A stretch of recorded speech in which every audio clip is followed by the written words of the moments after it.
Hello students, in the period of English grammar in previous chapter, we have read about the parts of speech.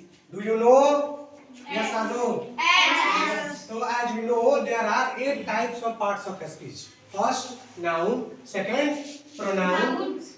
Third, adjective. Fourth, verb.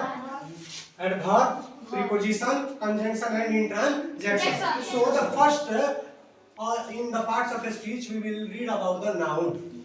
First the question is that what is noun? Noun क्या है? The noun is the name of person, place, animals or thing. यानी साधारण तौर पर इस जान लीजिए कि किसी भी वस्तु, व्यक्ति या स्थान के नाम को क्या कहते हैं? नाउन कहते हैं। ये नाउन जो होते हैं जैसे साधारण से राम, श्याम, गीता, पटना, दिल्ली, कुत्ता, बकरी, जितना कुछ है साधारण भाषा में आप जान लीजिए कि इस ब्रह्मांड में जितना चीज भगवान ने बना दिया, चाहे वो दिखता है या चाहे सब का सब क्या है?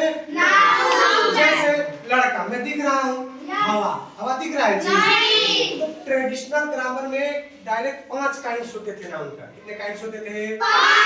लेकिन मॉडर्न ग्रामर में क्या किया है, नाउन को 2 भाग में बांट दिया। पहला काउंटेबल नाउन और दूसरा अनकाउंटेबल नाउन। काउंटेबल नाउन और एक काउंटेबल का मतलब होता है गणनीय संज्ञा, जिसको गिना जा सके, जिसको और अनकाउंटेबल जिसको गिना नहीं जा सके। इसमें आपका पहला प्रॉपर नाउन। प्रॉपर नाउन का मतलब होता है व्यक्तिवाचक संज्ञा। जैसे राम गिना जाएगा कि नहीं गिना जाएगा? सीता गिना जाएगा कि नहीं गिना जाएगा? उसके बाद आता है कॉमन नाउन, जिसके जाति का बोध कराता है। जैसे कुत्ते गिना जाएंगे कि नहीं गिना जाएंगे? लड़कियां गिना जाएंगे कि नहीं गिना जाएंगे? उसके बाद आता है कलेक्टिव नाउन, समूहवाचक संज्ञा, जहां एक से अधिक लोगों की, जैसे अभी क्लास है, इसमें अभी पूछेंगे कि how many students are reading in this class, तो गिन के बता सकते हैं कि नहीं? We are 20, we are 5, we are 8। या क्राउड है, मेला भी होता है या स्कूल में भी प्रेयर हो रहा था, उसमें वो काउंटिंग किया जाए कि कुल लोग कितने विद्यार्थी आए हुए हैं। यानी समूह भले है लेकिन उसको क्या कर सकते हैं? गिन सकते हैं। ये कलेक्टिव नाउन कहते हैं। ये काउंटेबल नाउन में 3 आते हैं और 2 किसमें आते हैं?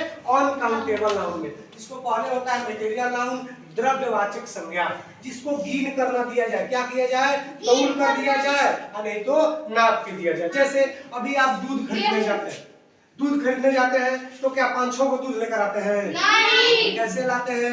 1 लीटर, 2 लीटर, आधा लीटर जाते हैं, नहीं लाते हैं।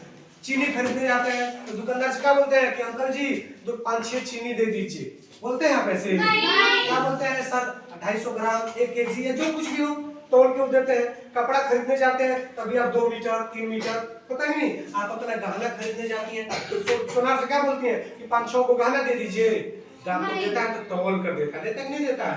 तो ये मटेरियल नाउन है। और अंतिम होता है इसके अंदर अबस्ट्रक्ट नाउन, जिसको भाववाचक संज्ञा किया जाता है, जिसको महसूस किया जाता है। जैसे अभी मेरे पेट में दर्द कर रहा है, आपको पता चलेगा? तो मुझे महसूस होगा कि नहीं? कोई फूल बड़ी सुंदर है तो क्या होता है? चर्चा करते हैं, अरे वाह बड़ी सुंदर है, आयुषी बहुत सुंदर लड़की है, आयुषी बहुत पढ़ने में तेज लड़की है। कैसे पता चला? आपने महसूस किया कि मेरे अपेक्षा आयुषी ज्यादा पढ़ने में तेज है। कि हम टीचर, हमको भी पता है भले बहुत सारे पढ़ रहे हैं कि आयुषी पढ़ने में ठीक है या आयुषी पढ़ने में कमजोर है, तो हमने महसूस किया कि नहीं किया? अभी धूप है, आपने कैसे पता चला? महसूस किया। रात में ठंडा लगा, कैसे पता चला? महसूस किया। इन सभी चीजों को किस में रखा जाता है? अबस्ट्रक्ट नाउन में रखा जाता है। तो ये नाउन के 5 काइंड्स है, 3 यहाँ है और 2 यहाँ। पहले ये काउंटेबल और अनकाउंटेबल पुराने ग्रामर में नहीं होते थे, सुना ना?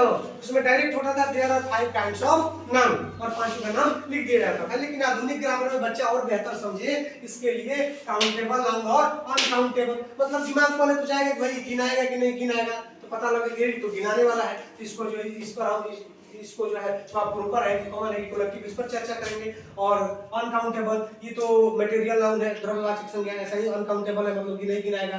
उसके बाद अबस्ट्रक्ट भाववाचक संज्ञा, इसमें दर्द है, प्यार है, हवा है, फूल का सुंदरता है, गुलाब का फूल बड़ी सुंदर है कि नहीं है? इसको अबस्ट्रक्ट नाउन में रखा जाता है। तो आप इतना लिख लीजिए, फिर जो अगर आप कल इतना याद करके आप आएंगे तो आई विल रीड अनदर